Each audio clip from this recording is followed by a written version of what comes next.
I exposed my son's bullies, now their lawyer mom wants me arrested. I never thought my job as an IT manager would prepare me for the digital battlefield that is modern parenting, but here we are. 3 months ago, I was just Maria Rodriguez, single mom trying to keep her 14-year-old son Alex safe in high school. Today, I am sitting in a lawyer's office being threatened with criminal charges by one of the wealthiest families in our district. But I'm getting ahead of myself. Let me start at the beginning, back when I thought I understood what cyberbullying looked like. Alex started his freshman year at Riverside High last September, and within the first month, I knew something was wrong. He had always been a chatty kid, the type who would burst through the front door with stories about his day, but suddenly he became quiet, withdrawn. His grades started slipping, and I would catch him staring at his phone with this defeated look that broke my heart. It took weeks of gentle prodding before he finally broke down and showed me what was happening. A group of upperclassmen had created a group chat called Loser Watch where they would post screenshots of Alex's social media posts, his school photos, even pictures they had taken of him without his knowledge. They would add cruel captions, make fun of his clothes, his accent, the fact that his dad was not in the picture. One particularly vicious post showed Alex eating lunch alone with the caption, "When you are so pathetic even your imaginary friends ghost you." As an IT professional, I know how these platforms work, how easy it is for kids to create anonymous accounts and coordinate harassment campaigns. I also know how useless most adults are when it comes to understanding the scope and sophistication of online bullying. When I brought the evidence to the school, the vice principal, Mrs. Henderson, looked at the screenshots for about 30 seconds before saying, "Well, maybe Alex should just stay off social media for a while." That was the moment I decided to take matters into my own hands. I started small, creating a few fake profiles with generic names and stock photos. Sarah Williams, aged 16, interested in photography and indie music. Jake Chen, 17, plays varsity soccer, loves video games. These personas allowed me to friend request students from Alex's school and gain access to their posts, stories, and group chats. What I discovered made my blood run cold. The harassment of Alex was not an isolated incident. There were dozens of group chats dedicated to targeting different students. Fat Watch focused on overweight kids, Broke Watch mocked students who wore the same clothes repeatedly or brought lunch from home instead of buying from the cafeteria. Weird Watch was reserved for anyone who did not fit their narrow definition of normal. The ringleaders were not the typical bullies you might imagine. These were honor-roll students, athletes, kids from prominent families. They had turned cruelty into a sophisticated operation, complete with backup accounts, encrypted messaging apps, and carefully planned campaigns to avoid detection. Over the course of 2 months, I documented everything. Screenshots, timestamps, participant lists. I cross-referenced social media accounts with the school directory to identify the real names behind the fake profiles. I tracked the harassment patterns and built detailed reports that would make any prosecutor proud. When I finally presented my evidence to the school administration in January, they had no choice but to act. 12 students were suspended for varying lengths of time based on their level of participation. 3 were removed from sports teams. 2 lost their positions in student government. For a brief moment, I felt like I had one. Alex came home that first day after the suspensions with a smile I had not seen in months. "Mom, they are actually leaving me alone," he said. I think it worked. I should have known it would not be that simple. The parents of the suspended students were not happy, and they made their displeasure known quickly. I started getting angry emails, phone calls at work, even a few confrontations in the grocery store parking lot. But Patricia Blackwood, mother of suspended student Tyler Blackwood, took it to another level entirely. Patricia is one of those women who commands attention when she walks into a room. Perfectly styled blonde hair, designer clothes that probably cost more than my monthly salary, and the kind of confidence that comes from never having been told no. Her husband owns 3 successful restaurants in town, and Patricia herself is a partner at a prestigious law firm that handles corporate defense cases. Tyler had been suspended for 3 days for his role in coordinating the Loser Watch group chat, which meant he missed the state debate championship where he was expected to place in the top 3. This did not sit well with Patricia. She called me on a Tuesday evening in early February, and I knew from her tone that this was not going to be a friendly conversation. Mrs. Rodriguez, she said, her voice cold and professional, I think we need to have a discussion about your recent activities regarding our children's social media accounts. I am not sure what you mean, I replied, though my stomach was already starting to churn. Oh, I think you know exactly what I mean. Tell me, how long have you been operating fake social media accounts to spy on minors? Because what you have done is not parental concern, it is criminal harassment and invasion of privacy. The blood drained from my face. How had she figured it out? My son may have made some poor choices, Patricia continued, but what you did is far worse. You created false identities, deceived children into accepting your friend requests, and violated their privacy by monitoring their private conversations. In my professional opinion, you have committed multiple felonies. I was protecting my son, I managed to say. By breaking the law? By stalking children online? Mrs. Rodriguez, I want you to understand something very clearly. If you do not publicly apologize for your actions and convince the school to reverse my son's suspension, I will be filing charges against you for cyberstalking, criminal impersonation, and invasion of privacy. I will also be contacting your employer to inform them that one of their IT managers has been using her technical skills to commit crimes. The call ended with Patricia giving me 48 hours to make this right or face the consequences. I spent that night staring at the ceiling, my mind racing. Could she really have me arrested? Would I lose my job? Alex and I had already been through so much, and now I had potentially made everything worse. The next day at work, I could barely concentrate. Every email notification, every phone call made me jump, wondering if Patricia had already made good on her threats. When my supervisor, Janet, asked me to stay after our team meeting, I was certain it was over. Maria, I got a strange call today, Janet said, closing her office door behind us. Someone claiming to be a lawyer said you had been using company resources for illegal activities. They were pretty vague about the details, but they mentioned something about fake social media accounts and stalking minors. My heart sank. Janet, I can explain. I told them that unless they had specific evidence of wrongdoing, they needed to go through proper legal channels. But Maria, what is this about? Are you in some kind of trouble? I told Janet the whole story, from Alex's bullying to my undercover investigation to Patricia's threats. To my surprise, Janet listened without judgment, occasionally nodding or asking clarifying questions. You know, Maria, what you did was not technically illegal, Janet said when I finished. Ethically questionable maybe, but not criminal. Creating fake social media accounts is against platform terms of service, but it is not cyberstalking. And everything you documented was posted publicly or shared with accounts that were accepted as friends. There was no hacking, no unauthorized access to private systems. But Patricia seemed so certain that I had broken the law. Patricia Blackwood is a corporate lawyer, not a criminal attorney. She is trying to intimidate you. The question is, why is she so desperate to get her son's suspension overturned? Most parents would just accept the consequences and move on. That question stuck with me for the rest of the day. Tyler's suspension was relatively minor, just 3 days for someone who was clearly a major player in the harassment campaigns. Missing the debate championship was unfortunate, but not life-changing. So why was Patricia willing to threaten criminal charges over it? I decided to dig deeper. That evening, I logged back into my fake accounts for the first time since the suspensions. Most of the targeted harassment had stopped, but the private group chats were still active. I noticed that Tyler had been particularly quiet since his return to school, unusual for someone who had previously been one of the most active participants. Then I saw something that made me sit up straight. In one of the smaller group chats, a student named Madison was complaining about Tyler. He is being such a paranoid freak lately, she wrote. He keeps asking if anyone has heard from the cops and if we deleted all our stuff. Like, dude, it was just mean comments, not murder. Another student, Jake, replied, maybe he is freaking out about the other thing. What other thing? Madison asked. You know, the business stuff. The tests and IDs and whatever. Madison responded with a string of eye-roll emojis. God, I hope he is not going to drag us into that mess too. Business stuff. Tests and IDs.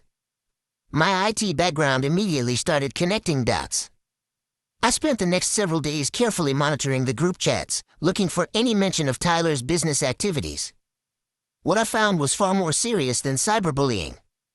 Tyler had been running a sophisticated operation selling test answers and fake identification documents to students across multiple schools in the district. He used encrypted messaging apps to communicate with clients, accepted payments through cryptocurrency, and had built a network of contacts at other high schools to expand his reach. The operation was impressive in its scope and organization. Tyler had somehow gained access to test materials weeks in advance, possibly through connections with teachers or school administrators. He was charging $50 for quiz answers, $100 for major test materials, and $300 for fake IDs that were apparently good enough to pass casual inspection. But the most shocking discovery came when I found a conversation between Tyler and someone listed in his contacts as legal backup. "Mom, the Rodriguez woman is getting too close," Tyler had written. "What if she finds out about the real business?" The response came back quickly: "She will not. I am handling her. If she becomes a bigger problem, I have other options. Focus on cleaning up your digital trail and shutting down operations for now." Legal backup was Patricia Blackwood. Not only did Patricia know about her son's criminal enterprise, she was actively helping him cover it up. Her aggressive threats against me were not about protecting her son's reputation or college prospects. They were about preventing me from discovering a much more serious criminal operation. I sat back in my chair, my hands shaking slightly as the full picture came into focus. Patricia was not just an angry parent, she was an accessory to multiple felonies. Her son was not just a cyberbully, he was running what amounted to a criminal organization. And they were both so focused on discrediting me that they had not realized I was still monitoring their communications. Over the next week, I compiled everything. Screenshots of the business transactions, records of cryptocurrency payments, conversations about acquiring test materials, discussions of expanding to other schools. I documented Tyler's client list, which included over 40 students across 3 different high schools. I tracked the financial trail showing that Tyler had made over $15,000 in the past 6 months. Most damning of all, I found evidence that Patricia had used her legal connections to help Tyler avoid consequences when his operation had been detected at another school district the previous year. She had threatened at school with a lawsuit for harassment and discrimination against her son, and they had backed down rather than face expensive legal proceedings. The Blackwoods had turned intimidation into an art form, and they had been getting away with serious crimes for over a year. But I had one more card to play. As an IT professional, I know that digital evidence is only as good as its chain of custody and documentation. So I had been meticulous about preserving everything according to forensic standards. I had timestamps, metadata, backup copies stored in multiple locations. I had built a case that would make any prosecutor's job easy. On a Friday afternoon in early March, I called Detective Sarah Chen at the local police department. Yes, the same Sarah Chen whose fake profile I had created months earlier, though I did not mention that coincidence during our conversation.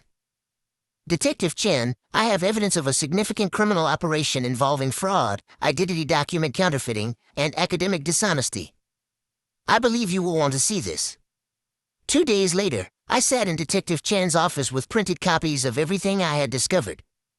She listened quietly as I walked through the evidence, occasionally asking questions about technical details or requesting clarification about the timeline.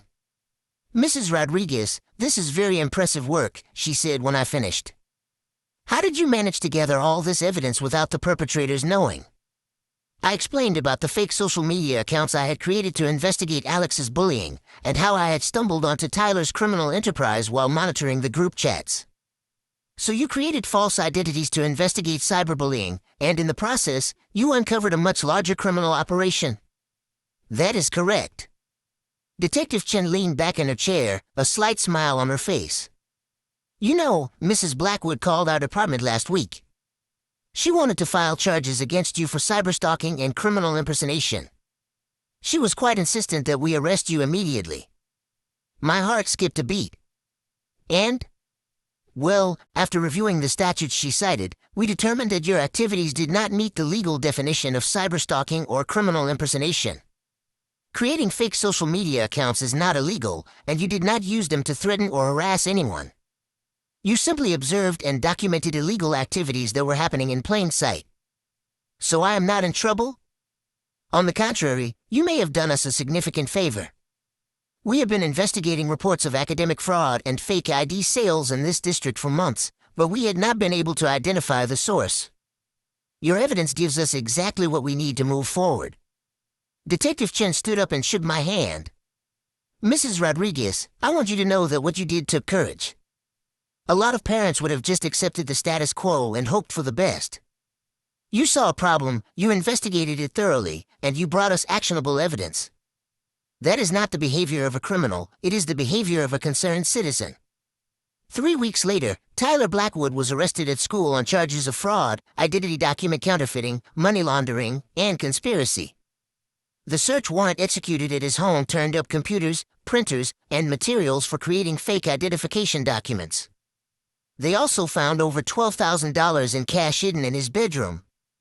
Patricia Blackwood was arrested the same day at her law office on charges of conspiracy, obstruction of justice, and accessory after the fact. The evidence I had provided showed clear proof that she had knowledge of her son's criminal activities and had actively helped him avoid consequences. The fallout was swift and comprehensive. Patricia was immediately suspended from her law firm pending the outcome of the criminal charges. Tyler was expelled from school and will likely face adult charges due to the scope and sophistication of his operation. 43 students across 3 school districts received academic sanctions for purchasing test answers or fake IDs. But the most satisfying part came during the preliminary hearing. Patricia's new defense attorney argued that the evidence against his client should be thrown out because it was gathered through illegal surveillance by a rogue IT manager who had stalked and harassed innocent children online. The prosecutor, a sharp woman named Lisa Martinez, stood up with a stack of papers in her hand.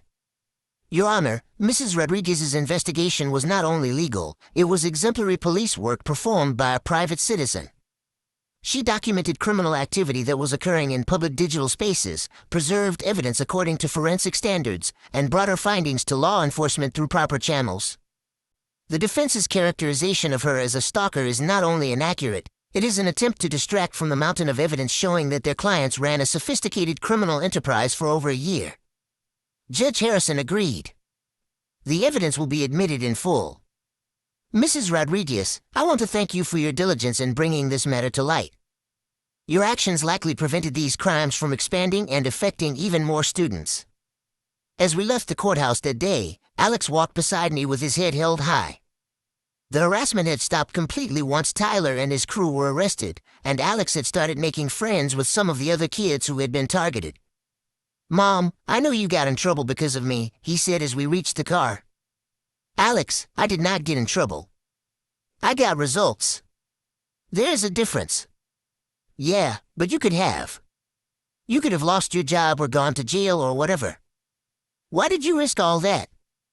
I thought about his question for a moment. Because sometimes doing the right thing requires taking risks. And because no one should have to go through what you went through, especially not alone. Today, 6 months after Tyler's arrest, I am working with the school district to implement a proper anonymous reporting system for cyberbullying and other student misconduct. The system I designed uses encrypted submissions and forensic documentation standards to ensure that evidence is preserved properly while protecting the privacy of both reporters and victims. Patricia Blackwood pled guilty to conspiracy and obstruction charges in exchange for a reduced sentence. She received 2 years of probation and had to pay restitution to the school districts affected by her son's operation. Her law license was suspended for 3 years. Tyler received a more significant sentence as the ringleader of the operation. He was sentenced to 18 months in juvenile detention followed by community service and restitution payments. He will also have to complete his high school education through an alternative program. The money Tyler made from his criminal enterprise, over $15,000, was seized and used to fund anti-bullying programs in the affected school districts. Alex is thriving now. He made honor roll last semester and joined the robotics club. He still gets nervous sometimes when his phone buzzes with notifications, but he has learned to recognize the difference between friendly communication and harassment. As for me, I learned that sometimes the skills we develop in our professional lives can serve us in unexpected ways. My background in IT security and digital forensics made it possible for me to gather evidence that law enforcement might have missed. But more importantly, I learned that fighting for your children sometimes means being willing to take risks and face criticism. People ask me if I regret creating those fake social media accounts, if I think I went too far in my investigation.